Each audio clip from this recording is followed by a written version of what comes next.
नमस्ते दोस्तों और मेरे चैनल पर आपका स्वागत है। आज हम कैटिया बेसिक्स के एक नए ट्यूटोरियल के साथ वापस आ गए हैं। अगर आप कैटिया सीखना चाहते हैं तो यह वीडियो आपके लिए है। तो चलिए शुरू करते हैं आज का हमारा ट्यूटोरियल। अपनी स्क्रीन पर ध्यान दें और मेरे साथ साथ अभ्यास करें।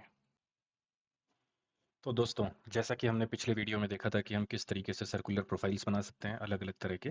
आज हम देखेंगे कि हम किस तरीके से एक स्प्लाइन और एक कनेक्टिंग कर्व आपस में कैसे हम बना सकते हैं इन दोनों ऑप्शंस को यूज़ करके। तो अभी हम अगर पहले इस ऑप्शन पे जाएं तो स्प्लाइन बनाने की बात होती है। तो स्प्लाइन बटन को हम जैसे ही क्लिक करते हैं यहाँ पे आप देखेंगे कि हमारे पास फिर सिलेक्शन मेथड शुरू हो चुका है। और सिलेक्शन के लिए हमें यहाँ पे कोई ना कोई पॉइंट सेलेक्ट करना होगा जो कि हमारा start point of the spline होगा। और स्प्लाइन एक ऐसी चीज़ है जो कि आप फ्रीली पॉइंट सेलेक्ट करते जाएंगे और उन सारे पॉइंट्स को कनेक्ट करते हुए वो एक फ्री कर्व बनाता चला जाएगा। जैसे कि आप अभी देखेंगे, मैं पहला पॉइंट सेलेक्ट करता हूँ, फिर दूसरा पॉइंट सेलेक्ट करता हूँ, फिर आप देखिए तीसरा पॉइंट सेलेक्ट करता हूँ, चौथा पॉइंट सेलेक्ट करता हूँ, पांचवा करता हूँ, छठा करता हूँ, सातवां करता हूँ, आठवां करता हूँ। तो आप देखेंगे मैंने एक बहुत ही रैंडम पॉइंट सेलेक्ट करके एक बहुत ही स्मूथ कर्व जनरेट कर दिया यहाँ पे।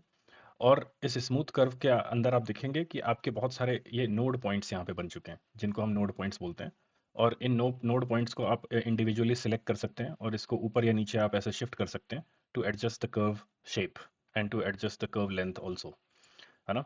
तो अगर आप देखेंगे कि मैं इस पॉइंट को अगर मैं आगे की तरफ बढ़ाऊं तो ये मैं अगर इसके साथ, ये आप देख सकते हैं यहाँ पे मैं अगर लेके आया हूँ तो ये बोल रहा है कि क्या आपको इसके साथ कंस्ट्रेंट करना है। तो मैं जैसे ही इधर रख दूंगा तो आप देखेंगे यहाँ पे ग्रीन कलर का सिंबल यहाँ पे लग जाएगा, which is a coincident constraint, जिसने ये डिफाइन कर दिया है कि ये कर्व जो है अब इससे बाहर नहीं जाएगा, इससे इधर नहीं जाएगा, लेकिन ये अब बस ऊपर नीचे मूव होगा, है ना, क्योंकि इसके साथ वो कोइंसिडेंट हो चुका है। और अगर आप देखेंगे कि हमारे कर्व को अगर मैं इधर कहीं पे भी मूव करना चाहता हूँ या थोड़ा सा और स्मूथ करना चाहता हूँ या अपने कर्व को कैसे भी एडजस्ट करना चाहता हूँ, मैं फ्रीली इन नोड पॉइंट्स को सिलेक्ट करके कहीं पे भी एडजस्ट कर सकता हूँ, है ना।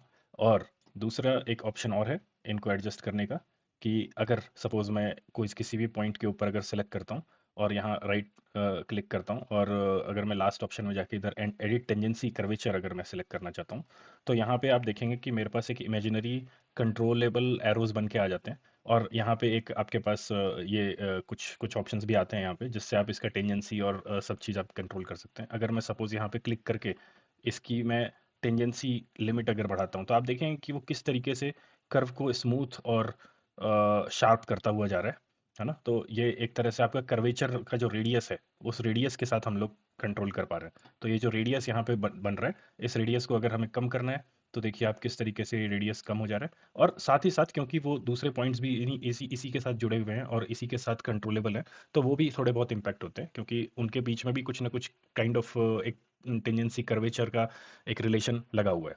तो उस रिलेशन को हम कंट्रोल करके यहाँ पे कर्व के साथ थोड़ा सा एडजस्टमेंट कर सकते हैं। आप इसको नोड पॉइंट के एंगल के साथ भी खेल सकते हैं कि आपको कितने टेंजेंसी एंगल चाहिए यहाँ पे दोनों कर्व्स के बीच में। तो इस तरीके से आप कंट्रोल कर सकते हैं। और यहाँ पे भी आप एक इसको अगर आप देखेंगे, अगर मैं डायलॉग बॉक्स में भी जाके अगर कंट्रोल करना चाहूँ तो मैं इसको कंट्रोल कर सकता हूँ अच्छे से। इवन ये कर्वेचर की बात करें तो ये कर्वेचर भी उसी हिसाब से हम कंट्रोल कर सकते हैं। अगर मैं पोजीशन की बात करूं तो मैं एच और वी में पोजीशन भी कंट्रोल कर सकता हूं कि मुझे ये इस पॉइंट से कितना दूरी पे चाहिए। मतलब अगर मैं और नज़दीक लेके जाना चाहता हूं तो मैं एच को इंक्रीज़ कर सकता हूं। जैसा हमने ऑलरेडी बात किया है, ये मेरा एच डायरेक्शन है, ये मेरा वी डायरेक्शन है। तो मैं इस पॉइंट को अगर वी में इंक्रीज़ करूंगा तो ये पॉइंट ऊपर की तरफ बढ़ेगा, अगर मैं नीचे की तरफ लाऊंगा तो ये नीचे की तरफ आएगा, राइट। फिर हमारे पास यहाँ पे एक पोलर मेथड है जिससे हम लोग ऑल्सो एक कंट्रोल कर सकते हैं। तो यहाँ पे हम रेडियस का सेंटर को मतलब एक तरीके से कंट्रोल कर सकते हैं। इसका मतलब यह है कि इसका जो रेडियस है वो मेरा यहाँ से और यहाँ तक के पॉइंट का डायमेंशन है। और फिर यहाँ पे हमारे पास एंगल है उसका। हालांकि बहुत ही रेयरली हम पोलर मेथड को यूज़ करके किसी भी कर्व को हम चेंज करते हैं। एक्चुअली में ये Cartesian method is the most famous one. और कई बार हमें अगर कर्व कर्व अगर जनरेट करनी होती है तो हम इसको मैनुअली भी यहाँ पे इजीली हम कैसे भी मॉडिफाई कर सकते हैं, राइट। तो ये हमारे पास एक ऑप्शन है। आप देखेंगे एक यहाँ पे एरो बन के जनरेट हो गया है। तो मैं अगर इस एरो को अगर डबल क्लिक करूंगा तो ये मेरे को बताएगा फिर से कि ये पॉइंट जो है वो कार्टेशियन मेथड से कंट्रोल्ड है। तो आप वहाँ पे आप उसको चेंज कर सकते हैं। अगर मैं कर्वेचर रेडियस अगर हटा देता हूँ और मैं इसको टेंजेंसी रखता हूँ तो मैं इस ये दोनों जो दोनों तरफ जो कर्व्स हैं लेफ्ट साइड में और राइट साइड में, तो वो टेंजेंसी मेंटेन करके रखेंगे। अगर मैं नेक्स्ट पॉइंट की बात करूं जो कि हमारा यहाँ पे और यहाँ पे एक पॉइंट है तो अगर मैं यहाँ पे नेक्स्ट ऑप्शन की बात करूँ, यहाँ पे कनेक्टिंग कर्व है। तो ये तो तरीका था हमारे पास एक्चुअली में स्प्लाइन बनाने का, स्प्लाइन को कंट्रोल करने का, और इस स्प्लाइन को भी जैसा कि मैं हर वीडियो में बोलता आया हूँ कि ये because just it is white in colour, है ना, तो ये अभी पूरी तरह से फ्री है, इसमें पूरी तरह से कंस्ट्रेंट नहीं है। हालांकि हम इसको अगर वी और एच के रिस्पेक्ट में कोई भी अगर डायमेंशंस देंगे और हर नोड पॉइंट को अगर हम कंट्रोल करेंगे तो we can also make it green, और उस केस में ये फुल्ली कंट्रोलेबल कर्व बन जाएगा। अब हम बात करते हैं यहाँ पे नेक्स्ट ऑप्शन की, जो कि कनेक्ट का ऑप्शन है। और कनेक्ट के अंदर हम यहाँ पे कोई भी दो पॉइंट को सिलेक्ट करके और दो कर्व के दो पॉइंट को सिलेक्ट करके हम उसको आपस में कनेक्ट कर सकते हैं।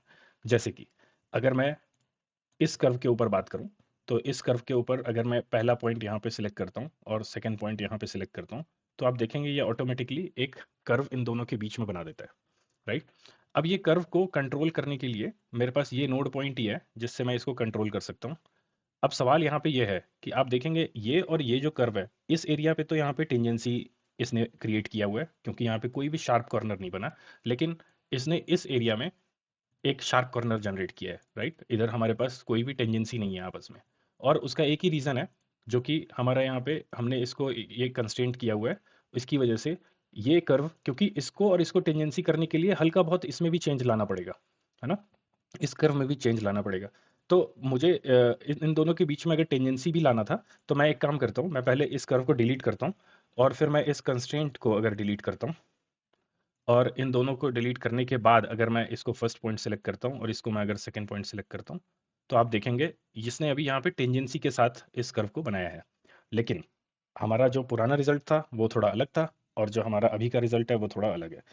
क्यों अलग है? क्योंकि हमारे किसी भी कर्व का एक डायरेक्शन होता है। अगर मेरा ये जो इनिशियल कर्व था, इसका जो डायरेक्शन ऑफ फ्लो क्या है ना? तो किस तरीके से वो कर्व जो है वो जा रहा है। तो अगर आप देखेंगे कि मेरा इस कर्व का डायरेक्शन जो है ना, वो उस तरफ से जा रहा है, इसीलिए उसने उसको उस तरफ बनाया। तो अगर मैं इस कर्व को, जो हमने नया कर्व बनाया, इसको मैं अगर डबल क्लिक करता हूँ, तो आप देखेंगे कि उसने ना वो डायरेक्शन फॉलो किया है, राइट। मैं अगर इसको बोलता हूँ कि इस पे अगर इस एरो पे जाके मैं अगर इसको क्लिक करता हूँ, तो मैं इसको यहाँ से रिवर्स कर सकता हूँ, और या तो फिर मैं इधर से भी रिवर्स कर सकता हूँ। आप देख सकते हैं यहाँ पे रिवर्स डायरेक्शन है, और या तो फिर मैं इसको भी यहाँ पे ऐसे रिवर्स कर सकता हूँ, और यहाँ या तो यहाँ पे भी रिवर्स कर सकता हूँ, राइट। तो मेरे पास जो पुराना रिजल्ट था वो वैसा ही रिजल्ट यहाँ पे बन के आया है। अगर मैं आपको दिखाऊं कि पुराने रिजल्ट में हमारे पास किस तरीके से कर्व बन के आया था, वो यहाँ पे काफ़ी शार्प था, और फिर यहाँ से ऐसे जाके ऐसे टेंजेंसी क्रिएट किया था। लेकिन क्योंकि हमने वहाँ से को इंसिडेंट का जो कंस्ट्रेंट है वो हटा दिया, तो उसकी वजह से अब यहाँ पे भी उसने टेंजेंसी को मेंटेन किया है, और यहाँ पे भी उसने टेंजेंसी को मेंटेन किया है। ये हालांकि हम सिर्फ इस लाइन में ही नहीं, अगर मेरे पास सपोज यहाँ पे दो लाइंस है, एक लाइन यहाँ पर है और एक लाइन यहाँ पर है, तो और मुझे अगर इन दोनों लाइन के बीच में एक कर्व बनाना है और इन दोनों को कनेक्ट करना है, तो मैं इस लाइन के एक पॉइंट को सिलेक्ट कर सकता हूँ और लाइन के दूसरे पॉइंट को सिलेक्ट कर सकता हूँ। आप देख सकते हैं कि वो एक तरीके का एक कर्व जनरेट हो गया, जो कि ऑटोमेटिकली जो भी जनरेट हुआ है वो हुआ है। मैं इसके अंदर जाके डेफिनेटली इन इस कर्व के डायरेक्शंस के साथ खेल सकता हूँ, और फिर मैं इसके टेंशन के साथ भी खेल सकता हूँ। टेंशन मतलब कि इसमें कितना टेंशन चाहिए मुझे इस लाइन और इस लाइन के बीच में। देखेंगे आप, अगर मैं इसको ऐसे अगर टेंशन को बढ़ाता हूँ, तो आप देखिए वो थोड़ा सा बहुत ही स्मूथ बनाता हुआ चला जा रहा है वहाँ पे। और अगर मैं यहाँ पे भी टेंशन अगर बढ़ाता हूँ, तो ये सेकंड कर्व के साथ स्मूथनेस लेके आ रहा है, राइट। लेकिन ये एक कर्व है, इसका कोई डायमेंशन नहीं है। यहाँ पे आप ऐसा नहीं है कि आप इसको कोई रेडियस दे पाएंगे। अगर मैं डायमेंशन देने की कोशिश भी करूंगा, तो ये एक आर्क का लेंथ दे पाएगा, जो कि ये आर्क के लेंथ का सिंबल होता है। ये आपको कोई ऐसा रेडियस वगैरह कुछ डिफाइन नहीं कर सकता, राइट। रेडियस अगर डिफाइन करना है, तो जैसा हमने पिछले वीडियो में देखा था कि हमें यहाँ पे 3 पॉइंट आर्क बनाना होगा, है ना। और जैसे कि अगर मैं इधर बनाना चाहता हूँ, यहाँ पे और यहाँ पे और यहाँ पे, तो मैं इस कर्व को कोई रेडियस अगर मेरे को देना होगा, तो मैं इस कर्व को कोई रेडियस डिफाइन कर सकता हूँ। लेकिन जो हमने अभी अभी कनेक्ट करके आर्क बनाया, उसका मेरे को कोई रेडियस नहीं है, उसके लिए मुझे एक आर्क डिफाइन करना होगा, राइट, जो आर्क का लेंथ है। तो यहाँ पे मैं रेडियस के साथ कंट्रोल कर सकता हूँ, यहाँ पे मैं आर्क के साथ कंट्रोल कर सकता हूँ। और अगर मुझे यहाँ पे इस रेडियस के साथ इसको टेंजेंसी चाहिए, तो डेफिनेटली मुझे यहाँ पे इन दोनों को सिलेक्ट करके, और अगर मैं यहाँ जाके टेंजेंसी का एक कंस्ट्रेंट दे देता हूँ, और यहाँ पे इसको जाके भी अगर मैं टेंजेंसी का कंस्ट्रेंट दे देता हूँ, तो आप देखेंगे कि मुझे यहाँ पे भी काफ़ी स्मूथ लाइन जो है वो मिल गई है। यहाँ पे कहीं पे भी मेरा कोई शार्प कॉर्नर नहीं बनेगा। हालांकि इस कर्व और इस कर्व के बीच में भी कोई शार्प कॉर्नर बनेगा नहीं, बट इसीलिए यहाँ पे हमारे पास कोई ऐसा एक ऑप्शन नहीं होता जिसमें हम टेंजेंसी दे पाएंगे, क्योंकि कनेक्ट कर्व का जो एक ऑप्शन है वो हमेशा इस कर्व के जो भी आप कर्व सेलेक्ट कर रहे हैं, उस कर्व के कर्वेचर को या टेंजेंसी को ध्यान में रखते हुए उसको वहाँ पे वो बनाता है। अगर मैं यहाँ पे पॉइंट कर देता हूँ तो वो शार्प कॉर्नर बनाएगा। देखिए, मैं जैसे ही इसको पॉइंट कर दिया तो इसने यहाँ पे एक शार्प कॉर्नर बनाया। मैं जैसे ही इसको टेंजेंसी करता हूँ तो ये टेंजेंशियली एक कर्व बनाएगा, और अगर मैं जैसे ही कर्वेचर करता हूँ तो वो उस कर्वेचर को फॉलो करता हुआ ही वहाँ पे वो कर्व को बनाएगा, राइट। तो ये एक तरीका है जिससे हम कनेक्टिंग कर्व्स बना सकते हैं। और कनेक्टिव कर्व बनाने के लिए बहुत अलग अलग तरीके भी होते हैं। कई बार हमारे पास इधर हाफ सर्कल है, उधर हाफ सर्कल है, हमें दोनों प्रोफाइल्स को जोड़ना है ना, तो उस तरीके से भी बना सकते हैं। कई बार हमें इन कर्व्स को हैंडल करने के लिए या इनके शेप को हैंडल करने के लिए हमें डायमेंशंस देने पड़ते हैं, और उन डायमेंशंस के साथ हमें खेलना पड़ता है। जैसे मैं एक एग्जांपल यहाँ पे दिखा सकता हूँ। मैं इस कर्व को डिलीट करता हूँ यहाँ पे, और अगर मैं सपोज मुझे एक लाइन है यहाँ पे, और एक लाइन मेरे पास यहाँ पे है जो कि स्ट्रेट लाइन है सपोज, राइट। अब मुझे इन दोनों के बीच में एक कर्व बनाना है। या तो मैं पहले इस लाइन को एक डायमेंशन दे देता हूँ, या तो मैं इसको एक एंगल दे देता हूँ। सपोज यहाँ पे मेरे पास 10 डिग्रीज है, और मैं इस लाइन के इस पॉइंट को इस एच के साथ कोइंसिडेंट कर देता हूँ। मतलब वो लाइन उसके ऊपर आ जाएगा, लाई हो जाएगा। और मैं अभी इस लाइन को कहीं पे भी मूव कर सकता हूँ, तो उसको मेरे को कंट्रोल करने के लिए क्या करना होगा, यहाँ पे मैं वी के रिस्पेक्ट में इस पॉइंट को सेलेक्ट करके इसका डायमेंशन दे देता हूँ 30 मिलीमीटर। तो आप देखेंगे ये लाइन मेरी अभी कंस्ट्रेंट हो चुकी है, लेकिन मेरे पास अभी इसका लेंथ कंट्रोल्ड नहीं है। तो इसके लेंथ को कंट्रोल करने के लिए भी मैं इस लाइन को यहाँ पे बोल सकता हूँ कि ये 50 मिलीमीटर हो जाए। और अब मेरे पास इस कर्व यहाँ पे अगर मेरे को एक कनेक्टिंग कर्व बनाना है, सपोज यहाँ से लेके और यहाँ तक, तो इसने ये कर्व बना दिया। लेकिन मुझे अगर इस कर्व के किसी भी पार्ट को यहाँ पे अगर मुझे चेंज करना है, तो मैं इसको आप देखेंगे कि मैं जिस तरीके से इस लाइन के एंगल को चेंज करूंगा, उस तरीके से वो मेरा कर्व भी ड्राइव हो रहा है, राइट। तो इस केस में हमें क्या करना होता है कि हम कर्व के डायमेंशंस को तो नहीं खेल सकते, लेकिन यहाँ पे हमें अगर एक डायमेंशन सपोज यहाँ से यहाँ तक एक डिफाइन करनी है, तो इन दोनों लाइंस के बीच में डायमेंशन हम दे सकते हैं। जैसे 55 मिलीमीटर हो गया। और अगर मैं यहाँ पे जाके इन दोनों की टेंशन्स को अगर बढ़ा दूँ 1.8 एंड 1.8 सपोज, तो मेरे पास एक काफ़ी ऐसा खिंचा हुआ टेंशन, मतलब खिंचा हुआ कर्व बन गया इन दोनों लाइन से मिला के। और मैं इसको अगर यहाँ पे भी डायमेंशन दे देता हूँ, अगर ये 100 मिलीमीटर है, एंड सॉरी, ये 100 मिलीमीटर हो नहीं सकता। आप देखेंगे कि ये फिर से ओवर कंस्ट्रेंट की तरफ बढ़ चुका है। वो 100 मिलीमीटर क्यों नहीं हो सकता, क्योंकि हम यहाँ पे ऑलरेडी 30 मिलीमीटर यहाँ पे और 55 मिलीमीटर हमने यहाँ पे डिफाइन कर दिया है। या तो फिर हमें, क्योंकि ये वर्टिकल लाइन है, राइट, या तो फिर हमें इस डायमेंशन को डिलीट करके और यहाँ पे इसको 100 मिलीमीटर देना होगा। तो जैसे ही हम 100 मिलीमीटर देंगे तो ये 100 मिलीमीटर एक्सेप्ट कर लेगा। और फिर मैं इस प्रोफाइल को भी यहाँ पे लाके इसके साथ कंस्ट्रेंट कर सकता हूँ, तो ये एच के ऊपर आ जाएगा। और अगर मैं इसको भी क्लोज करना चाहता हूँ यहाँ से लेके यहाँ तक, तो आप देख सकते हैं कि अभी मेरा ये 3 लाइन तो काफ़ी अच्छे से कंट्रोल्ड है, लेकिन ये जो कर्व है, ये कर्व पूरी तरीके से कंट्रोल्ड नहीं है। और मैं इसको अच्छे से ऐसे घुमा के इधर उधर ड्रैग करके देख सकता हूँ कि कौन सा एरिया है जो कि कंट्रोल्ड नहीं है और किस वजह से वो वाइट इन कलर है ना। तो आप देख सकते हैं कि ये जो लाइन है, जो लाइन यहाँ पे बनी हुई है, ये इस लाइन का लेंथ जो है, जो इसकी हाइट है, वो हमें कंट्रोल्ड नहीं है, और उसकी वजह से ये कर्व भी कंट्रोल्ड नहीं है। तो यहाँ पे मैं इस लाइन को अगर सीधा एक डायमेंशन अगर दे दूँ, तो आप देखेंगे कि मेरा पूरी तरीके से एक कर्व जो है ये कंट्रोल में आ गया है, और मैं इस डायमेंशंस के साथ खेल के इस कर्व को भी कंट्रोल कर सकता हूँ। और ये 55 कर दिया, तो ये हमेशा इस लाइंस को ही फॉलो करेगा ये कर्व। अगर मैं इस लाइन को भी अगर मैं छोटा बड़ा करना चाहूँ, है ना, तो उस तरीके से वो एक शेप दे देगा वहाँ पे। और अगर मैं इसके एंगल के साथ खेलना चाहूँ, मैं इसको 15 डिग्री करना चाहूँ, तो आप देखेंगे मैंने सारे फिगर्स जो हैं वो राउंड फिगर में यहाँ पे कर दिए हैं।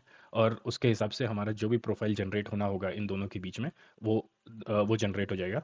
और कई बार हमें कई बार इसके टेंशन्स के साथ खेलना पड़ता है। तो अगर मुझे ये लाइन थोड़ा कम टेंशन के साथ चाहिए या ज़्यादा टेंशन के साथ चाहिए, तो definitely we can play with this tension to control this curve accordingly. तो दोस्तों, आज के लिए बस इतना ही। मुझे उम्मीद है कि आपने इस ट्यूटोरियल से कुछ सीखा होगा। अगर आपको यह वीडियो पसंद आया तो इसे लाइक करें और अपने दोस्तों के साथ शेयर करें। और अगर आप ऐसे ही और ट्यूटोरियल देखना चाहते हैं तो मेरे चैनल को सब्सक्राइब करना ना भूलें। मुझे उम्मीद है कि यह ट्यूटोरियल आपके लिए उपयोगी रहा होगा। अगर आपके कोई सवाल या सुझाव हैं तो कृपया नीचे कमेंट बॉक्स में पूछें। मैं आपके सवालों का जवाब एक वीडियो बनाकर देने की पूरी कोशिश करूँगा। मिलते हैं अगले वीडियो में। इस वीडियो को देखने के लिए धन्यवाद। अगले ट्यूटोरियल में हम एक नए टॉपिक पर चर्चा करेंगे। तब तक के लिए keep practising and stay safe.